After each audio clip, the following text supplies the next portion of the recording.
হ্যাঁ, কী অবস্থা সবার? আজকে একটা বাইকে ফুটরেস্ট বা পাদানি যারা বলে ওটা ইনস্টল করব।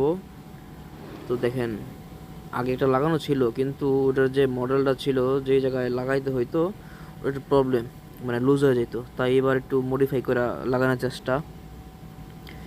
তো এই যে আগে ভিতরে ছিল, ঠিক আছে, এটা পরে দেখা যাচ্ছে। এখন লাগাবো যে এই যে এখানে এই গ্যাপ জায়গাটা আছে না, এই জায়গায়। তো এই যে বাইক না জ্বালাই দিতেছে, এরপরই দেখা যায় এই কাজটা হয়ে যাবে। একটা ছোট করে ক্লাম্প বানাইলো, এই ক্লাম্পটা যাতে ঠিক মতো আর কি মাপে পায়। এই যে এখন জ্বালাই দিব, বাইক না জ্বালা দে। এই বাইক না তো পুকুর দেখা যায়। বাইক না, থাক থাক থাক, তুই জ্বালাই দে, দেখবো না কেউ। এই যে লাগানি শেষ, দেখেন কি অবস্থা। এই যে এখানে চাবি, এই সিট খোলার যে চাবির জায়গাটা এখানে নাট সিস্টেম, আর এই যে এখানে জ্বালা দিছে দুইটা এই পাতি বানায়, ঠিক আছে।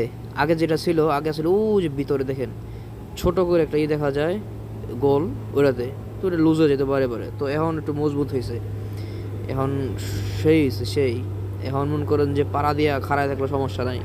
আগে তো একটু টাচ লাগলে মনে করেন যে সমস্যা যেত, লুজ হয়ে যেত। তো আজকের মতো এই পর্যন্তই, দেখা হবে সামনের ভিডিওতে। বাই।